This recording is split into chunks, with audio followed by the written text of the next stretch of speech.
السلام علیکم ورحمۃ اللہ وبرکاتہ۔ باپ کے مرنے کے بعد اکلوتی بہن بھی غائب ہو گئی۔ بڑے بھائی نے سارے خاندان میں یہ چرچا کیا کہ وہ پڑھنے کے لیے بیرون ملک چلی گئی ہے۔ 10 سال گزر گئے۔ بہن کا بچپن کا منگیتر بیرون ملک سے آیا تو اس نے پوچھ تاچھ شروع کی۔ اسے یقین نہ آیا جب بھائی نے کہا کہ اس نے وہیں بیرون ملک میں اپنی پسند سے شادی کر لی ہے۔ منگیتر نے چپکے تفتیش کا آغاز کر دیا۔ پھر ایک رات حویلی میں بڑی تقریب کے دوران پولیس نے بھائی کو ہتھکڑیاں لگا دی، کیونکہ منگیتر نے لڑکی کو ڈھونڈ نکالا تھا، مگر وہ لڑکی اب… میرا نام منیبہ ہے اور میری ایک بڑی بہن بھی تھی جس کا نام سلمہ تھا۔ ہمارا ایک بھائی تھا جس کا نام عظیم تھا، اور ماں اس دنیا سے جا چکی تھی۔ آج کل بابا بھی بہت زیادہ بیمار تھے۔ بابا کے نام بہت بڑی جائیداد تھی، لیکن ہمارے دل میں بس ایک خواہش تھی کہ بابا ٹھیک ہو جائے۔ میری بہن ہی بابا کا اچھے سے خیال کر دیتی تھی۔ میری بہن بھی شہر سے پڑھ کر آئی تھی اور اب میں شہر میں پڑھ رہی تھی، لیکن بابا کا خیال رہتا تھا۔ بہن کہتی تھی کہ بابا یہی چاہتے ہیں کہ تم بھی پڑھ لکھ جاؤ میری طرح، پھر ہم دونوں بہنیں مل کر خاندانی کاروبار کو سنبھالیں گے۔ کیونکہ ہمارا بھائی عظیم کوئی خاص ذمہ دار انسان نہیں تھا، اس کی بس اپنی ہی دنیا تھی۔ کسی سے محبت بھی کرتا تھا۔ وہ لوگ بھی بہت ساری شرطیں رکھ کر بیٹھے تھے کہ ساری شرطیں پوری کرو تو اپنی بیٹی کا رشتہ دیتے ہیں، اور بھائی اس لڑکی کے پیچھے پاگل تھا، اس کے لیے کچھ بھی کرنے کو تیار تھا۔ بابا جب اس طرح پڑے تھے تب سے وہ 2-3 دفعہ یہ بول چکا تھا کہ بابا جائیداد لکھ دو، وصیت کر جائیں، نہیں تو پھر مسئلہ بن جائے گا۔ بابا نے اسے بہت باتیں سنائی تھی، بددعائیں بھی دی تھی کہ میں ابھی زندہ ہوں، مرا نہیں ہوں۔ بابا کے دل میں یہ بات بھی تھی کہ وہ روایتی طریقے سے جائیداد کے حصے نہیں کرنا چاہتے تھے، بلکہ چاہتے تھے کہ ان کے تینوں بچوں کو 3 برابر حصے ملے۔ یہ بات شریعت کے خلاف ضرور تھی، لیکن بابا کہتے تھے کہ میں انصاف کرنا چاہتا ہوں، کیونکہ میری 2 بیٹیاں ہیں اور کل کو کوئی اور مسئلہ نہ بنے۔ کہتے ہیں بیٹی کا آدھا حصہ اس لیے ہوتا ہے کیونکہ اس کا جہیز بھی ماں باپ نے بنانا ہوتا ہے۔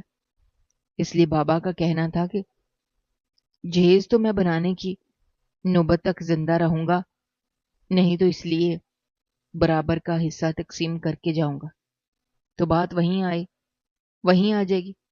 یہ بابا کا اپنا لاجک تھا، وہ اس کو صحیح سمجھتے تھے۔ ابھی تک تو انہوں نے کوئی وصیت نہیں کی تھی، کچھ بھی نہیں کیا تھا، اور بس ہم اس دعا میں تھے کہ بابا جلدی سے ٹھیک ہو جائے، اپنے پیروں پر کھڑے ہو جائیں اور آفس جائیں، اپنا کام کریں اور سب کچھ پہلے جیسا ہو جائے۔ ڈاکٹر کا کہنا تھا کہ یہ سب اتنا آسان نہیں ہے۔ سب چل رہا تھا، میں 2 ہفتے بعد ملنے کے لیے آتی تھی۔ شہر میں میری پڑھائی چل رہی تھی، مگر ہر وقت میرے دل کے کسی کونے میں گھر کی فکر رہتی تھی۔ میں لیکچر کے دوران بھی کئی مرتبہ اپنا فون دیکھتی رہتی تھی کہ شاید سلمہ آپی کا پیغام آیا ہو، شاید بابا کی طبیعت زیادہ خراب ہو گئی ہو۔ کبھی کبھی تو ایسے لگتا جیسے میں جسمانی طور پر شہر ہوں، مگر میرا دل اس بڑے گھر سے ایک کمرے میں پڑی اپنے بابا کے پاس رہ گیا ہے، جہاں وہ دن رات بیماری سے لڑ رہے تھے۔ سلمہ آپی ہر روز مجھے بابا کی طبیعت کے بارے میں بتاتی تھی۔ وہ کوشش کرتی کہ مجھے زیادہ پریشان نہ کریں، مگر میں ان کی آواز سے اندازہ لگا لیتی تھی کہ حقیقت ان کے بتانے سے کہیں زیادہ خراب ہے۔ وہ کہتی تھی، آج بابا نے تھوڑا سا کھانا کھایا ہے، آج بخار کم ہے، آج ڈاکٹر نے نئی دوا دی ہے۔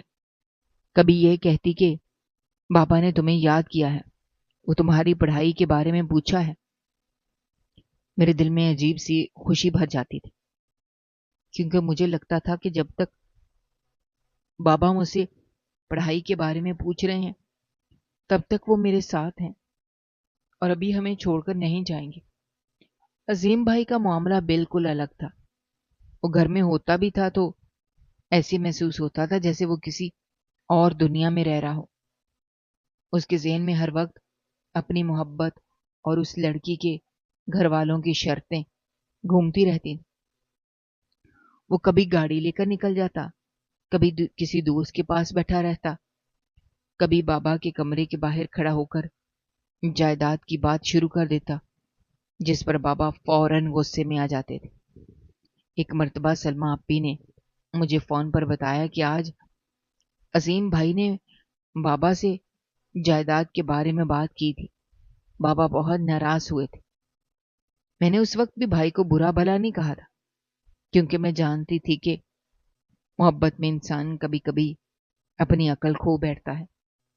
مگر مجھے یہ ضرور محسوس ہونے لگا تھا کہ عظیم بھائی کی محبت اب صرف محبت نہیں رہی تھی، بلکہ وہ ایسی ضد بن چکی تھی جس کے لیے وہ اپنے بیمار باپ کے دل کو بھی دکھ دینے سے پیچھے نہیں ہٹ رہا تھا۔ بابا پہلے بہت مضبوط انسان تھے۔ میں نے انہیں ہمیشہ اپنے فیصلوں پر قائم دیکھا۔ کاروبار میں لوگ ان کی رائے کو اہم سمجھتے تھے۔ گھر میں ان کی آواز سنتے ہی سب خاموش ہو جاتے تھے۔ مگر بیماری نے ان کے جسم کو کمزور کر دیا تھا، اور مجھے سب سے زیادہ تکلیف اس بات سے ہوتی تھی کہ جو شخص کبھی پورے گھر کو سنبھالتا تھا، وہ اب بستر سے اٹھنے کے لیے بھی کسی کے سہارے کا محتاج ہو گیا تھا۔ میں جب 2 ہفتے بعد گھر واپس آتی تو سب سے پہلے بابا کے کمرے میں جاتی تھی، ان کے پاس بیٹھ کر ان کا ہاتھ اپنے ہاتھ میں لے لیتی تھی اور دیر تک ان سے باتیں کرتی تھی۔ بابا میری طرف دیکھ کر مسکراتے اور کہتے، پڑھائی کیسی چل رہی ہے؟ میں انہیں بتاتی تھی کہ سب اچھا چل رہا ہے، میں دل لگا کر پڑھ رہی ہوں۔ پھر وہ سلمہ آپی کی طرف دیکھ کر کہتے کہ میری دونوں بیٹیاں میرا نام روشن کریں گی، اور ایک دن یہ دونوں میرے کاروبار کو مجھ سے بھی بہتر طریقے سے چلائیں گی۔ ان باتوں پر میرے دل میں عجیب سا فخر پیدا ہوتا تھا، مگر ساتھ ہی ایک خوف بھی میرے اندر جاگ جاتا تھا، کیونکہ میں جانتی تھی کہ بابا کی صحت دن بدن کمزور ہو رہی ہے، اور ان کے خوابوں کو پورا کرنے کے لیے ہمیں ان کے ساتھ کی ضرورت تھی۔ سلمہ آپی نے بابا کے لیے اپنی زندگی جیسے روک دی تھی۔ وہ ان کی دوا کا وقت یاد رکھتی تھی، ان کے کھانے پینے کا خیال رکھتی تھی، ڈاکٹر سے بات کرتی تھی، ان کے کپڑے بدلتی، رات کو کئی مرتبہ اٹھ کر دیکھتی کہ بابا کو کسی چیز کی ضرورت تو نہیں، پھر صبح ہونے سے پہلے ان کے پاس بیٹھ جاتی تھی۔ مجھے اپنی بہن پر بہت محبت آتی تھی، کیونکہ وہ صرف میری بہن نہیں رہی تھی، بلکہ ماں کے بعد اس گھر کا سہارا بن گئی تھی۔ میں کبھی کبھی اس سے کہتی تھی کہ آپ بھی اپنی زندگی کے بارے میں سوچا کریں، تو وہ مسکرا کر کہتی کہ میری زندگی کیا ہے منیبا، بابا ٹھیک ہو جائیں گے تو سب ٹھیک ہو جائے گا۔ تم اپنی پڑھائی مکمل کرو، پھر ہم دونوں مل کر اس گھر کو سنبھالیں گے اور عظیم کو بھی سیدھا راستہ دکھائیں گے۔ مجھے اس وقت معلوم نہیں تھا ہماری زندگی میں آنے والے دن ہمارے لیے اتنا بڑا امتحان لے کر کھڑے ہیں، اور یہ بیماری صرف بابا کے جسم کو نہیں بلکہ ہمارے پورے گھر کی بنیادوں کو ہلا دینے والی ہے۔ ان دنوں مجھے بس یہی یقین تھا کہ میں 2 ہفتے بعد پھر گھر آؤں گی، بابا کو دیکھوں گی، ان کے پاس بیٹھوں گی، ان سے باتیں کروں گی، اور وہ مجھے ہمیشہ کی طرح یہ کہیں گے کہ پڑھائی میں دل لگاؤ، اپنے مستقبل کو سنوارو۔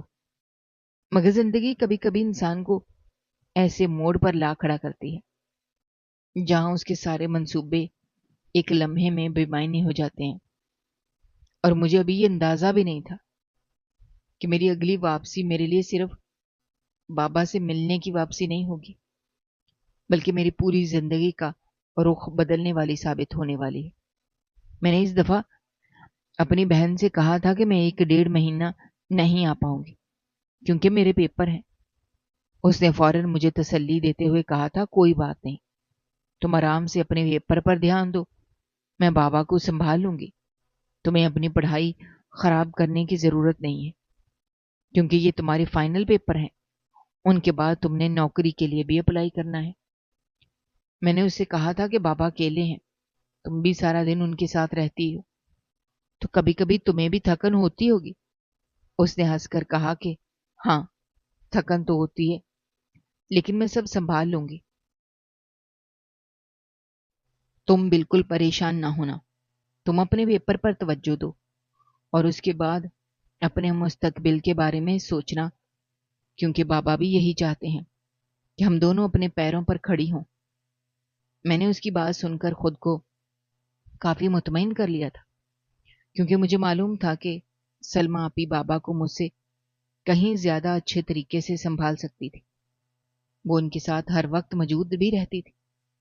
اس لیے میں نے اپنے دل کی پریشانی ایک طرف رکھ دی اور پوری توجہ اپنی پڑھائی پر لگا دی۔ مجھے یقین تھا کہ 1.5 مہینے بعد جب میں واپس آؤں گی، شاید بابا کی طبیعت پہلے سے بہتر ہو چکی ہوگی، میں انہیں اپنے ہاتھ سے دوا کھلاتے ہوئے دیکھوں گی، پھر ان کے پاس بیٹھ کر اپنی پڑھائی کی باتیں کروں گی، اور وہ حسب معمول مجھے نصیحت کریں گے کہ زندگی میں اپنے فیصلے خود کرنا سیکھو، کبھی کسی کے سامنے اپنے حق سے دستبردار مت ہونا۔ ہم نے سلمیٰ آپی کی منگنی بھی بابا کے ایک دوست کے بیٹے جنید سے کر رکھی تھی۔ جنید بہت اچھا لڑکا تھا، پڑھائی کے ساتھ ساتھ قانون کی تعلیم حاصل کر رہا تھا۔ وہ بہت خوبصورت تھا، مگر اس کی سب سے اچھی بات اس کا اخلاق تھا۔ وہ جب بھی ہم سے ملتا بہت عزت سے بات کرتا۔ بابا بھی اسے بہت پسند کرتے تھے، کیونکہ وہ سمجھدار تھا، ذمہ دار تھا اور اپنی زندگی کے بارے میں سنجیدہ تھا۔ وہ بھی شہر میں ہی رہتا تھا، مگر اس شہر میں نہیں جہاں میں پڑھ رہی تھی، بلکہ ایک دوسرے شہر میں تھا، اس لیے ہماری ملاقات کم ہوتی تھی۔ البتہ کبھی کبھی فون پر بات ہو جاتی تھی۔ میں اسے بھائی کہہ کر مخاطب کرتی تھی، کیونکہ میرے دل میں اس کے لیے ہمیشہ اپنے بہنوئی سے پہلے ایک بڑے بھائی جیسا احترام رہتا تھا۔ جنید بھائی کو بھی معلوم تھا کہ میں اپنی پڑھائی مکمل کر رہی ہوں اور سلمیٰ آپی بابا کی دیکھ بھال کر رہی ہیں۔ وہ اکثر کہتے تھے کہ آپ لوگ اپنی پڑھائی اور مستقبل پر توجہ دیں، باقی چیزیں وقت کے ساتھ ٹھیک ہو جائیں گی۔ اور مجھے اس بات کی خوشی تھی کہ میری بہن کی زندگی ایک اچھے انسان کے ساتھ جڑنے والی ہے۔ مجھے لگتا تھا کہ بابا کی سب سے بڑی پریشانی بھی ختم ہو جائے گی، کیونکہ ان کی خواہش تھی کہ پہلے سلمیٰ کی شادی اچھے گھر میں ہو، پھر وہ میری پڑھائی مکمل ہونے کے بعد میرے لیے بھی کوئی اچھا فیصلہ کریں گے۔ میں نے خود بھی یہی سوچ رکھا تھا کہ ابھی میری شادی میں 3-4 سال کی گنجائش ہے، اس لیے میں پہلے اپنی پڑھائی مکمل کروں گی، پھر نوکری تلاش کروں گی اور اپنے پاؤں پر کھڑی ہوں گی۔ مجھے نوکری کے لیے ایک جگہ سے امید بھی تھی، اور سلمیٰ آپی نے بھی کہا تھا کہ انہوں نے میرے لیے ایک جگہ بات کی ہوئی ہے، اس لیے مجھے مستقبل کے بارے میں زیادہ پریشانی نہیں تھی۔ پھر میں اپنے پیپرز کی تیاری میں پوری طرح مصروف ہو گئی تھی۔ دن رات کتابیں میرے ساتھ سامنے کھلی رہتی تھیں۔ میں ہر لمحہ یہی سوچتی تھی کہ بس یہ آخری پیپر ہو جائے، پھر میں سکون کا سانس لوں گی، سیدھا گھر جاؤں گی۔ مجھے بابا سے ملنے کی بہت بے چینی تھی، کیونکہ 1.5 مہینہ گزرنے والا تھا۔ میں نے انہیں اتنا لمبا وقت نہیں دیکھا تھا۔ میں نے آخری دن سلمیٰ آپی سے بات کی تھی، اس نے بھی مجھے یہی کہا تھا کہ تم اپنے پیپر پر توجہ دو، بابا ٹھیک ہے، میں انہیں دیکھ رہی ہوں، تمہیں آنے کی ضرورت نہیں ہے۔ مجھے کیا معلوم تھا کہ وہ ہماری آخری باتوں میں سے ایک ہوگی۔ میرا آخری پیپر تھا، میں پوری توجہ کے ساتھ پیپر دے رہی تھی، مگر میرے ذہن میں گھر کی تصویریں بھی چل رہی تھیں۔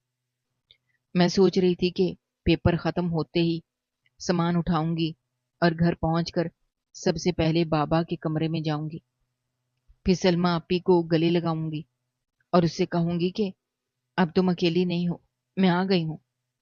پیپر ختم ہونے کے بعد میں ابھی باہر ہی نکلی تھی کہ میرے فون پر بھائی کی کال آئی۔ میں نے فون اٹھایا، اس کی آواز سن کر مجھے عجیب سا احساس ہوا، کیونکہ اس کی آواز میں ایسی گھبراہٹ اور سختی تھی جو میں نے پہلے کبھی محسوس نہیں کی تھی۔ اس نے مجھے بتایا کہ بابا اس دنیا سے چلے گئے ہیں، سلمہ گھر سے بھاگ گئی ہے۔ مجھے لگا جیسے میرے کانوں نے غلط سنا ہے۔ میں کچھ لمحوں تک بالکل خاموش کھڑی رہی۔ میرے ہاتھ میں فون تھا مگر انگلیاں جیسے سن ہو گئی تھی۔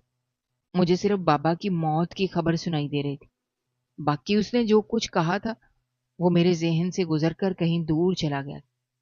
میرے لیے اس وقت صرف بابا اہم تھے، میرے بابا جو کچھ عرصے سے بیماری کے بستر پر پڑے تھے، جنہیں میں یہ سوچ کر چھوڑ کر آئی تھی کہ 1.5 مہینے بعد ان کے پاس بیٹھوں گی، جن کے لیے میں ہر روز دعا کرتی تھی کہ وہ ٹھیک ہو جائیں اور اپنے پیروں پر کھڑے ہو جائیں۔ وہ اچانک دنیا سے جا چکے تھے۔ میں گھر پہنچی تو کافی دیر ہو چکی تھی۔ بابا کی میت گھر پر رکھی ہوئی تھی۔ پورا گھر لوگوں سے بھرا ہوا تھا، مگر مجھے کسی کا چہرہ صاف نظر نہیں آ رہا تھا۔ میں بس بابا کے پاس گئی اور ان کا چہرہ دیکھا۔ میری دنیا جیسے وہیں رک گئی۔ میں ان کے سامنے بیٹھ گئی، بے اختیار رونے لگی۔ مجھے یقین نہیں آ رہا تھا کہ وہ شخص جسے میں نے ہمیشہ مضبوط دیکھا تھا آج میرے سامنے اس طرح خاموش پڑا ہے۔ میں نے بابا کا چہرہ دیکھا، میرے اندر سے ایک ایسی چیخ نکلی جسے شاید میں خود بھی نہیں سمجھ پائی۔ مجھے صرف یہ افسوس تھا کہ میں ان کے آخری وقت میں ان کے پاس نہیں تھی۔ میں نے ان کا ہاتھ پکڑا، انہیں آخری مرتبہ یہ نہیں کہا تھا کہ بابا میں آ گئی ہوں اور اب آپ کو کچھ نہیں ہوگا۔ انہیں زیادہ دیر نہیں گزری تھی، پھر 1 گھنٹے کے اندر انہیں دفنا دیا گیا۔ میں ابھی صدمے سے باہر بھی نہیں آئی تھی کہ مجھے سلمہ اپی کا خیال آیا۔ میں نے چاروں طرف دیکھا، پھر بھائی سے پوچھا کہ میری بہن کہاں ہے؟ اس نے غصے سے میری طرف دیکھا اور کہا وہ بھاگ گئی ہے۔ میں نے یہ سن کر اسے حیرت سے دیکھا۔ مجھے سمجھ نہیں آیا کہ وہ کیا کہہ رہا ہے، کیونکہ میری بہن ایسی نہیں تھی۔ وہ بابا کو چھوڑ کر کہیں نہیں جا سکتی تھی۔ وہ تو پچھلے کئی مہینوں سے ان کی خدمت کر رہی تھی۔ وہ رات دن ان کے پاس رہتی تھی، پھر اچانک وہ کہاں جا سکتی تھی؟ بھائی نے غصے میں کہا کہ وہ کسی کے ساتھ بھاگ گئی ہے، اور مجھے تو یہ بھی لگتا ہے کہ بابا کے ساتھ جو کچھ ہوا اس میں بھی اسی کا ہاتھ ہے۔ میں نے فوراً اس کی طرف دیکھا اور کہا تم یہ کیا کہہ رہے ہو؟ ایسا کیسے ہو سکتا ہے؟ سلمہ آپی بابا کو کچھ نہیں کر سکتی، وہ تو ان سے سب سے زیادہ محبت کرتی تھی۔ مگر بھائی بار بار یہی کہتا رہا کہ ایسا ہی ہوا ہے۔ بابا کی حالت خراب ہونے کے باوجود وہ جائیداد کے بارے میں کچھ نہ کچھ جانتی تھی، اور اب وہ اچانک گھر سے غائب ہو گئی ہے۔ اس کا مطلب صاف ہے، وہ کسی کے ساتھ گئی ہے۔ میں بھائی کی بات سن کر کانپ گئی، کیونکہ میرے لیے دونوں باتیں ناقابل یقین تھیں۔ ایک طرف میرے بابا دنیا سے جا چکے تھے، دوسری طرف میری بہن غائب تھی، جس کے بارے میں میرا بھائی یہ الزام لگا رہا تھا کہ شاید بابا کی موت میں بھی اس کا ہاتھ ہے۔ مجھے سمجھ نہیں آ رہا تھا کہ میں کس بات پر یقین کروں۔ بھائی غصے میں یہ بھی کہہ رہا تھا کہ اب ہم جنید کو کیا جواب دیں گے؟ وہ تو ہم سے پوچھے گا کہ سلمہ کہاں ہے، اور ہم اسے کیا کہیں گے کہ وہ گھر سے بھاگ گئی؟ وہ تو ہمارے گھر کی عزت کے ساتھ ساتھ ہماری بہن کی عزت زندگی کا بھی سوال ہے۔ میں نے بھائی کی طرف دیکھا، میرے دل میں ایک ہی بات آئی کہ اگر سلمہ واقعی کسی کے ساتھ گئی ہے تو بھی یہ ہمارے لیے بہت بڑی مصیبت ہے، اور اگر وہ اپنی مرضی سے نہیں گئی بلکہ اس کے ساتھ کچھ ہوا ہے تو پھر اس سے بھی بڑی مصیبت ہمارے سر پر کھڑی ہے، کیونکہ بابا کی میت ابھی دفن ہوئی تھی اور ہماری بہن کا کوئی پتہ نہیں تھا۔ اس وقت مجھے پہلی مرتبہ محسوس ہوا کہ ہمارے گھر میں صرف بابا کی موت نہیں ہوئی، بلکہ ہمارے گھر کا سکون بھی جیسے ان کے ساتھ ہی دفن ہو گیا تھا۔ بھائی سے جب میں نے تفصیل سے پوچھا کہ آخر سلمہ اپی کہاں گئی تھی، وہ کس کے ساتھ گئی، اس نے کہا کہ وہ کچھ پڑھائی وغیرہ کی باتیں کر رہی تھی، کہہ رہی تھی اسے مزید پڑھنے کے لیے جانا ہے۔ اس نے یہ بھی کہا تھا کہ شاید وہ بیرون ملک پڑھنے کے لیے چلی گئی ہے، کیونکہ اس نے کہیں اپلائی کیا ہوا تھا، شاید وہاں سے اسے جواب آ گیا۔ مگر مجھے یہ بات سن کر بھی عجیب سا محسوس ہوا، کیونکہ باجی نے مجھے کبھی یہ نہیں بتایا تھا کہ وہ بیرون ملک پڑھنے کے لیے اپلائی کر رہی ہے۔ البتہ انہوں نے ایک مرتبہ مجھ سے اتنا ضرور کہا تھا کہ میں نے آگے پڑھنے کے حوالے سے کہیں بات کی ہے، مگر انہوں نے مجھے یہ نہیں بتایا تھا کہ کہاں بات کی ہے یا کس جگہ اپلائی کیا ہے۔ اس لیے بھائی کی بات مجھے کسی حد تک درست بھی لگی، مگر میرے دل نے اسے مکمل طور پر قبول نہیں کیا۔ میں بار بار یہی سوچ رہی تھی کہ اگر باجی نے واقعی کہیں پڑھنے کے لیے اپلائی کیا تھا اور انہیں وہاں سے بلایا گیا تھا تو وہ مجھے بتا کر کیوں نہیں گئی؟ میں ان کی چھوٹی بہن تھی اور ہم دونوں کے درمیان ایسی کوئی بات نہیں تھی جو وہ مجھ سے چھپاتی۔ پھر بابا کی طبیعت اتنی خراب تھی اور وہ خود کئی مہینوں سے ان کے پاس رہ کر ان کی خدمت کر رہی تھی، تو وہ بابا کو اس حالت میں چھوڑ کر اچانک کیسے جا سکتی تھی؟ میرے ذہن میں یہ سوال بھی تھا کہ بابا کی موت بھی اتنی اچانک کیسے ہو گئی؟ ڈاکٹر تو ہمیں پہلے ہی بتا چکے تھے کہ ان کی حالت بہت خراب ہے، مگر پھر بھی میرے دل کو یہ بات کھٹک رہی تھی کہ جس وقت باجی گھر سے غائب ہوئی اس وقت بابا بھی دنیا سے چلے گئے، اور دونوں واقعات ایک ہی وقت میں کیسے جڑ گئے تھے؟ میں کئی راتیں اسی سوچ میں جاگتی رہی تھی۔ کبھی مجھے لگتا تھا کہ شاید بھائی ٹھیک کہہ رہا ہے اور باجی واقعی اپنی پڑھائی کے لیے چلی گئی ہیں۔ پھر مجھے فوراً خیال آتا تھا کہ اگر ایسا ہے تو وہ کم از کم مجھے ایک پیغام تو کر سکتی تھی، مجھے صرف اتنا بتا دیتی کہ منیبا میں ٹھیک ہوں، تم پریشان نہ ہونا۔ میں شاید اسی ایک پیغام سے مطمئن ہو جاتی، مگر ایسا کچھ بھی نہیں ہوا۔ وقت اس طرح گزرتا رہا اور گھر کی خاموشی میرے لیے روز بروز زیادہ بھاری ہوتی گئی۔ بابا کی کرسی اسی جگہ رکھی تھی جہاں وہ شام کے وقت بیٹھا کرتے تھے، ان کی کتابیں بھی وہیں تھیں، ان کی اینک بھی ایک طرف رکھی تھی۔ ان کے کمرے میں داخل ہوتے ہی مجھے ایسا لگتا تھا جیسے وہ ابھی مجھے آواز دے کر کہیں گے، منیبا اپنی پڑھائی پر توجہ دو۔ مگر ہر مرتبہ اندر جا کر مجھے صرف خالی بستر نظر آتا تھا، اور اس خالی بستر کے ساتھ میری بہن کی غیر موجودگی بھی مجھے اندر سے توڑ دیتی تھی۔ پھر ایک دن بھائی نے اچانک کہا، مجھے تو لگتا ہے سلمہ نے وہیں کسی سے شادی کر لی ہے اور اپنی منگنی بھی توڑ دی ہے۔ میں نے اس کی طرف دیکھا، مجھے اس کی بات بہت عجیب لگی، کیونکہ مجھے سمجھ نہیں آ رہی تھی کہ وہ ایک بات سے دوسری بات تک کیسے پہنچ رہا ہے۔ پہلے وہ کہتا تھا کہ سلمہ کسی کے ساتھ بھاگ گئی ہے، پھر کہتا تھا کہ شاید بیرون ملک پڑھنے چلی گئی ہے، اور اب کہہ رہا تھا کہ شاید اس نے کسی سے شادی کر لی ہے۔ مجھے ایسا لگتا تھا جیسے بھائی خود بھی حقیقت سے بے خبر ہے اور ہر گزرتے دن کے ساتھ ایک نئی کہانی بنا کر اپنے دل کو مطمئن کرنے کی کوشش کر رہا ہے۔ میں نے اسے کہا کہ اگر تمہیں معلوم نہیں تو کم از کم یہ مت کہو کہ باجی نے کسی سے شادی کر لی ہے، کیونکہ جنید بھائی کے ساتھ ان کی منگنی ہوئی تھی، اور اگر کوئی مسئلہ تھا تو وہ مجھے بتا سکتی تھی۔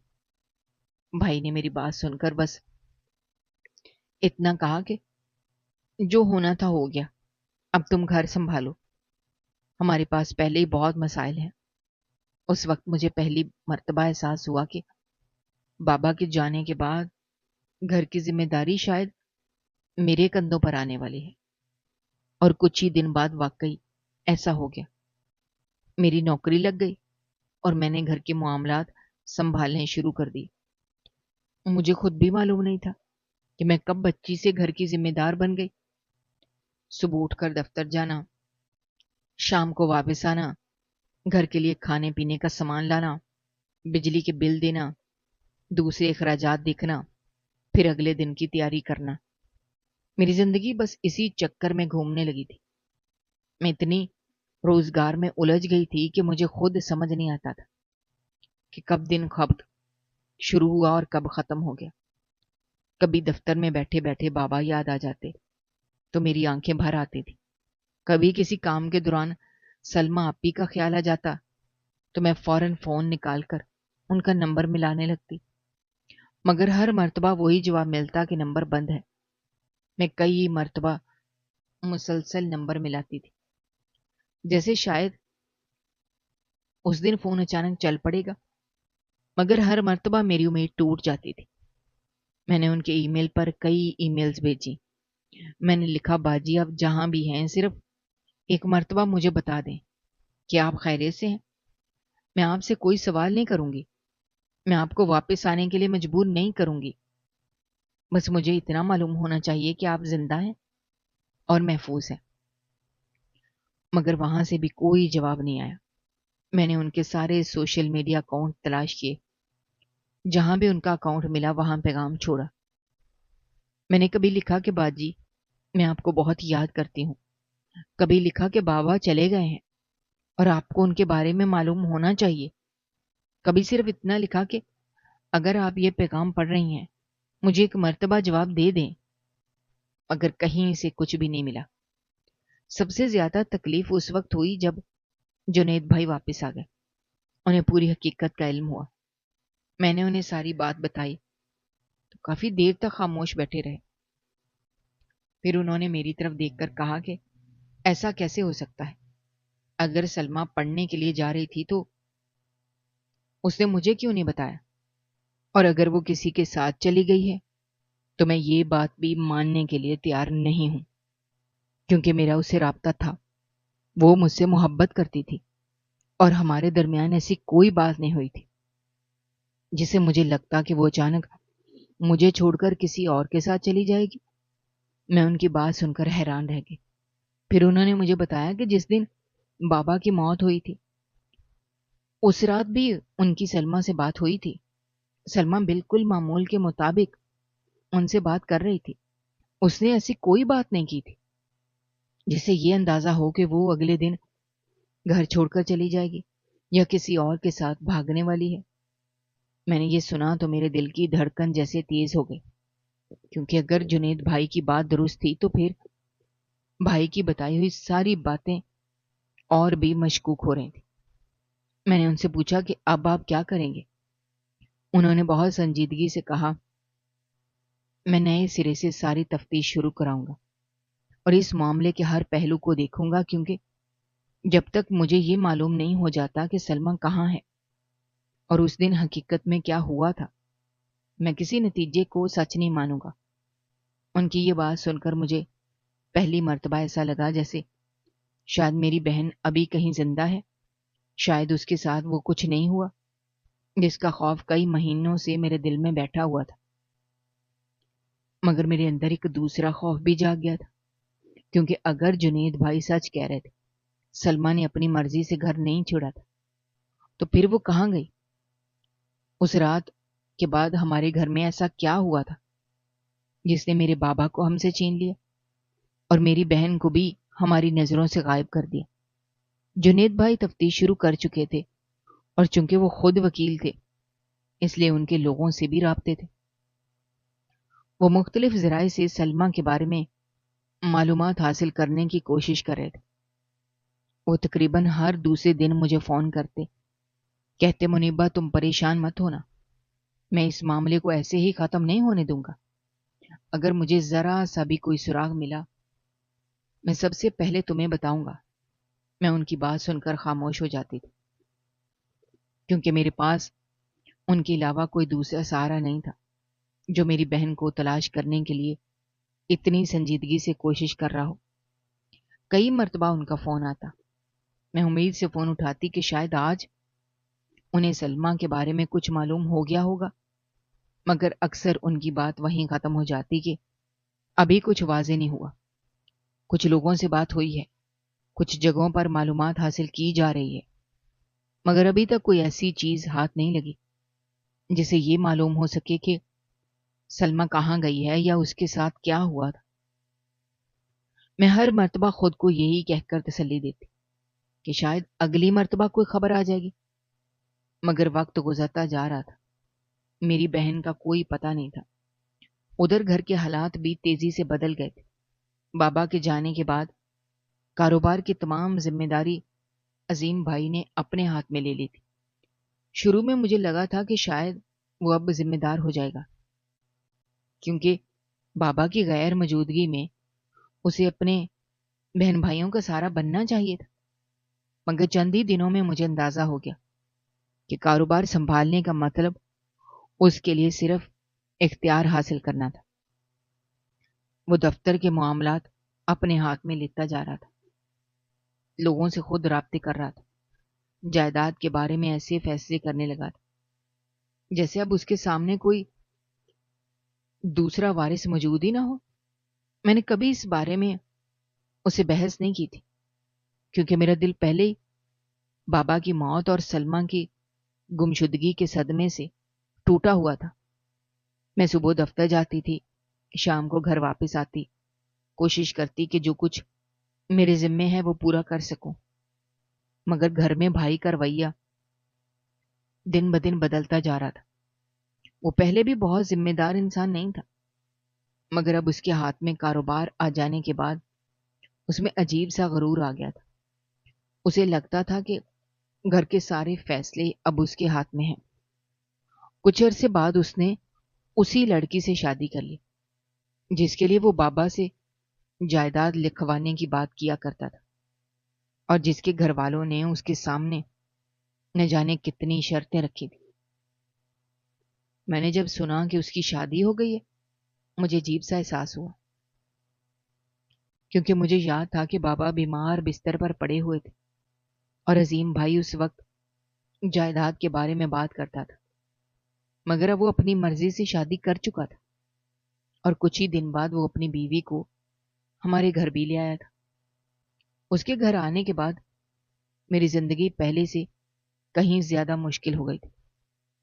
میں نے ہمیشہ سوچا تھا کہ اگر میری بھابھی گھر میں آئے گی تو شاید گھر میں کسی بڑے کی کمی کچھ کم محسوس ہوگی، شاید وہ ہمارے ساتھ بہنوں جیسا تعلق رکھے گی، شاید ہم دونوں مل کر گھر سنبھالیں گے، شاید بابا اور سلمہ کی یاد میں ایک دوسرے کا سہارا بنے گی۔ مگر میری یہ امید بہت جلد ٹوٹ گئی، کیونکہ وہ گھر میں قدم رکھتے ہی جیسے مجھے اپنے راستے کی رکاوٹ سمجھنے لگی تھی۔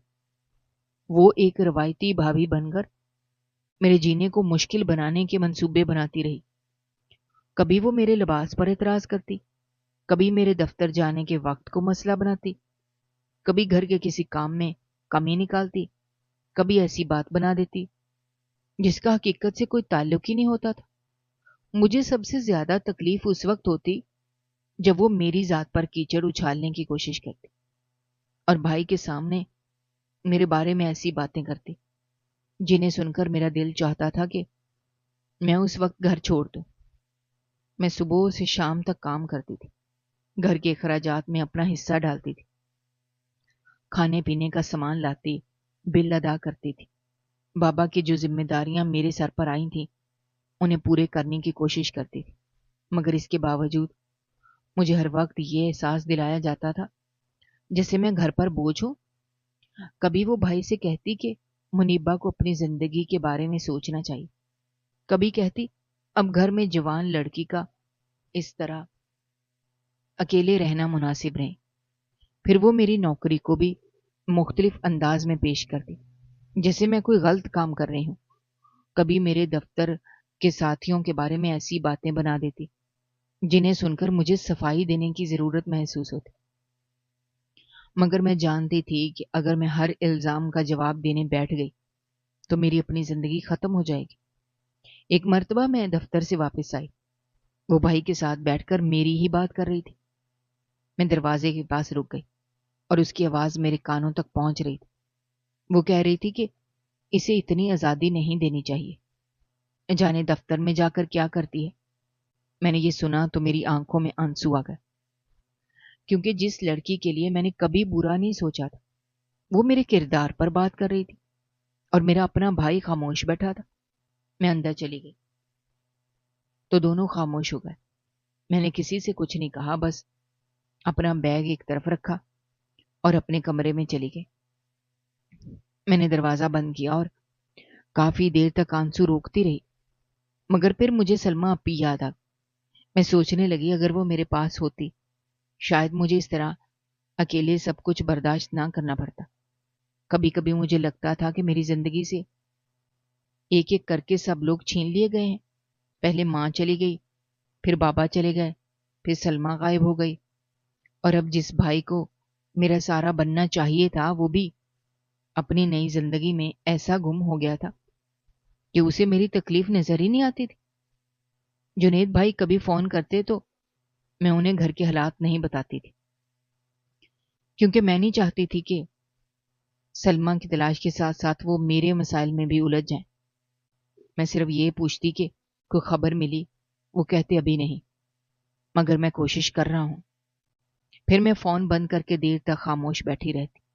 میرے دل میں ایک ہی دعا تھی کہ اگر سلمہ کہیں زندہ ہے تو اسے واپس لے آؤ، اگر وہ کسی مشکل میں ہے تو اسے اس مشکل سے نکال لو، اگر اس کے ساتھ کوئی ظلم ہوا ہے تو حقیقت سامنے آ جائے، کیونکہ میں اس اندھیرے میں مزید نہیں رہ سکتی تھی۔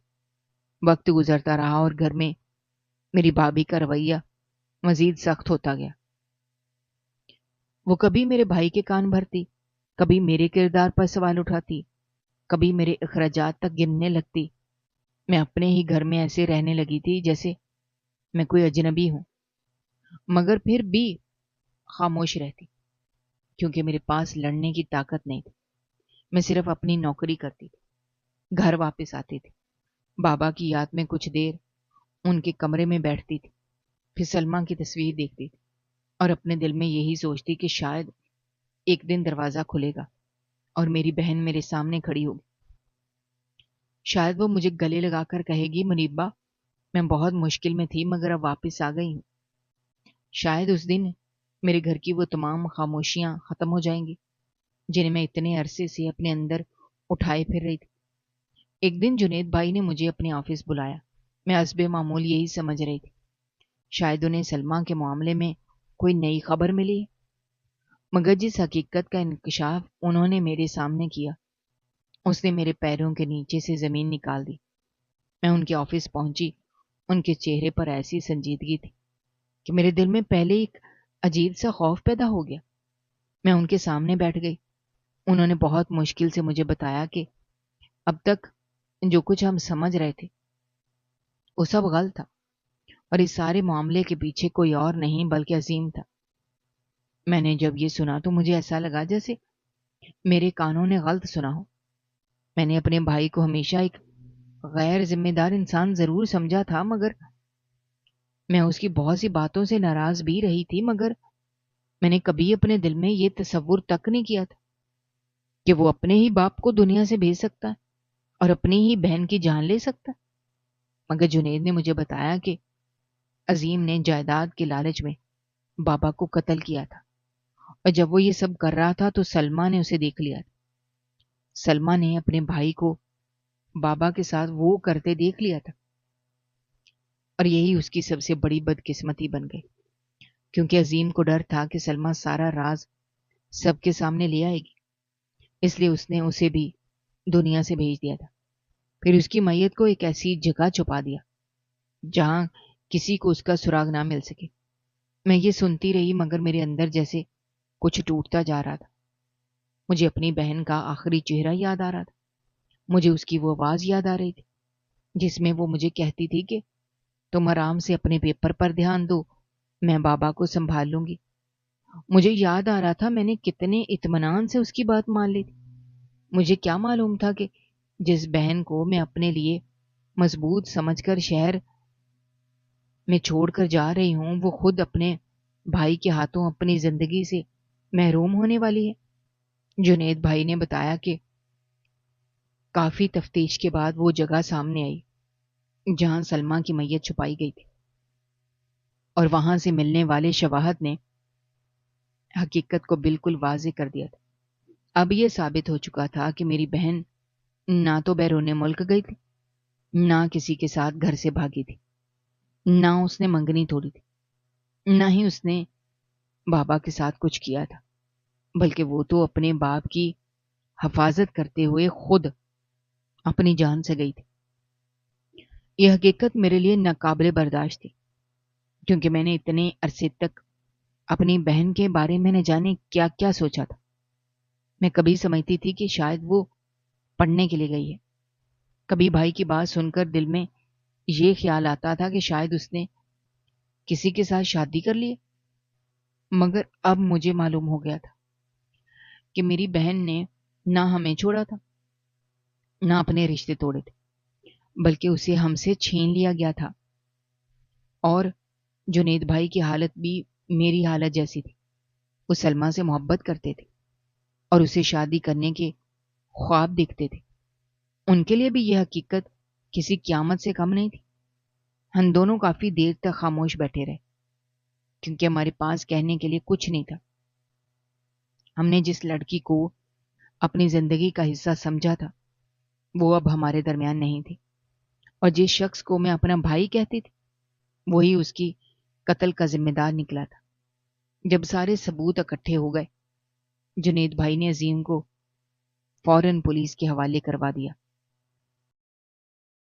مجھے معلوم تھا کہ یہ میرے لیے زندگی کا سب سے مشکل فیصلہ تھا، کیونکہ وہ میرا بھائی تھا، مگر اس سے بڑھ کر وہ میری بہن اور میرے بابا کا قاتل تھا۔ میں نے اپنے دل میں بہت سوچا، مگر اس حقیقت کو جھٹلا نہیں سکتی تھی۔ جنید بھائی نے ایک دن مجھے صاف کہا کہ منیبہ، کل کو تمہارے اندر اپنے بھائی کی محبت جاگ سکتی ہے، اور تم یہ کہہ سکتی ہو کہ میں نے کیس واپس لینا ہے، مگر میں تمہیں ایسا بالکل نہیں کرنے دوں گا۔ میں نے ان کی طرف دیکھ کر کہا کہ میں ایسا کبھی نہیں کہوں گی۔ جس شخص نے اپنے باپ کو جائیداد کے لیے قتل کیا اور اپنی بہن کو صرف اس لیے دنیا سے بھیج دیا کہ وہ اس کا جرم دیکھ چکی تھی، اسے اس کے کیے کی سزا ملنی چاہیے۔ جنید بھائی نے مجھے بہت سمجھایا کہ آخر وہ تمہارا بھائی ہے، مگر میں نے ان کی طرف دیکھ کر کہا کہ بھائی ہونے کا رشتہ اپنی جگہ ہے، مگر اس نے اپنے رشتوں کی حرمت خود ختم کی ہے۔ اگر وہ اپنے باپ کو جائیداد کے لیے دنیا سے بھیج سکتا ہے، اگر وہ اپنی بہن کے ساتھ ایسا کر سکتا ہے، تو میں صرف اس لیے اسے معاف نہیں کر سکتی کہ وہ میرا بھائی ہے۔ میں نے کہا اگر میں آج اس کے جرم کے سامنے خاموش ہو گئی تو میں اپنی بہن کے ساتھ انصاف نہیں کر پاؤں گی۔ میں نے جنید بھائی سے صاف کہہ دیا تھا کہ جتنی سزائیں اس کے جرم کی بنتی ہیں اسے وہ سزا ملنی چاہیے، اور میں اس مقدمے سے پیچھے نہیں ہٹوں گی۔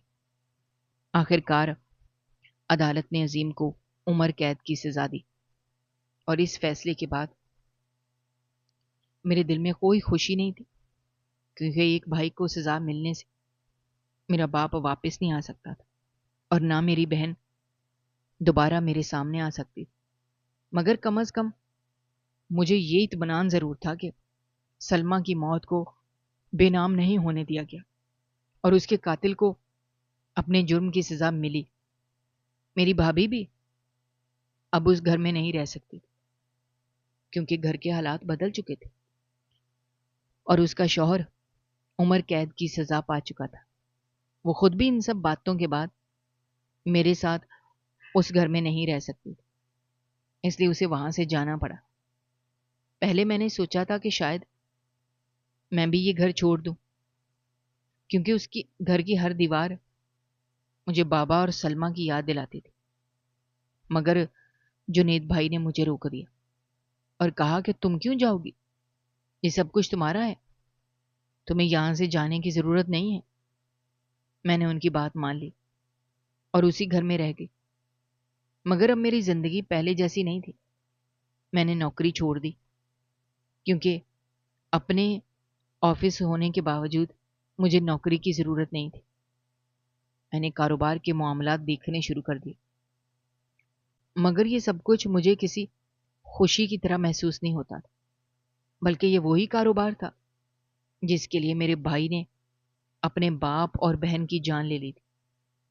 کبھی کبھی میں اپنے آفس میں بیٹھتی تو مجھے بابا یاد آ جاتے تھے، اور میں سوچتی تھی کہ اگر انہوں نے کبھی سوچا بھی ہوتا کہ جائیداد ان کے بچوں کے درمیان اتنا بڑا فاصلہ پیدا کر دے گی تو شاید وہ بہت پہلے کوئی فیصلہ کر دیتے۔ مگر قسمت کے فیصلے انسان کی سوچ سے کہیں زیادہ عجیب ہوتے ہیں، اور بعض اوقات جس چیز کو انسان اپنی اولاد کے لیے نعمت سمجھ کر چھوڑ جاتا ہے۔ مجھے اپنی بہن سلمہ کی بہت یاد آتی۔ وہ بہت اچھی انسان تھی، اس کے دل میں ہمیشہ نیک جذبات تھے۔ وہ بابا کی خدمت کرتی تھی، ان کی دوا کا خیال رکھتی تھی، ان کے لیے دعائیں کرتی تھی، اور میرے مستقبل کے بارے میں سوچتی تھی۔ وہ ہمیشہ چاہتی تھی کہ میں پڑھوں لکھوں، اپنے پاؤں پر کھڑی ہو جاؤں اور اپنی زندگی میں کامیاب ہوں۔ اس نے کبھی میرے لیے برا نہیں سوچا تھا، بلکہ میری غیر موجودگی میں بھی میرے لیے دعا کرتی تھی۔